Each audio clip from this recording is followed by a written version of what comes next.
মহিষ চুরি করে নৌপথে পালিয়ে যাওয়ার সময় জনতার হাতে মহিষসহ আটক হয় ২ চোর। পরে তাদেরকে স্থানীয় প্রাথমিক বিদ্যালয়ে তালাবদ্ধ করে রাখা হয়। কিন্তু উত্তেজিত জনতা বিদ্যালয়ের গেট ভেঙে ভিতরে ঢুকে তাদের গণপিটুনি দেয়। এতে ঘটনাস্থলেই তাদের মৃত্যু হয়। খবর পেয়ে টহল পুলিশ ঘটনাস্থলে গেলে উত্তেজিত জনতা তাদের লক্ষ্য করে ইটপাটকেল নিক্ষেপ করে। পরে অতিরিক্ত পুলিশ ও সেনাবাহিনী গিয়ে পরিস্থিতি নিয়ন্ত্রণে আনে।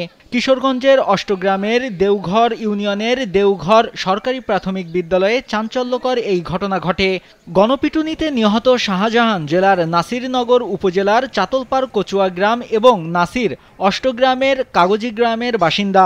কামন ব্রো, এসব অনেক কিছু আসবে আর যাবে, এক্সপার্ট কিন্তু থেকেই যাবে। অষ্টগ্রাম থানার ভারপ্রাপ্ত কর্মকর্তা রুহুল আমিন জানান, ঘটনাস্থল থেকে মরদেহ উদ্ধার করে ময়নাতদন্তের জন্য পাঠানো হয়েছে। নেওয়া হচ্ছে আইনানুগ ব্যবস্থা। ঘটনাস্থল থেকে লাশের সুরতহাল প্রস্তুতপূর্বক ময়নাতদন্তের জন্য মর্গে প্রেরণ করছি এবং অন্যান্য আইনগত ব্যবস্থা গ্রহণ চলমান রয়েছে।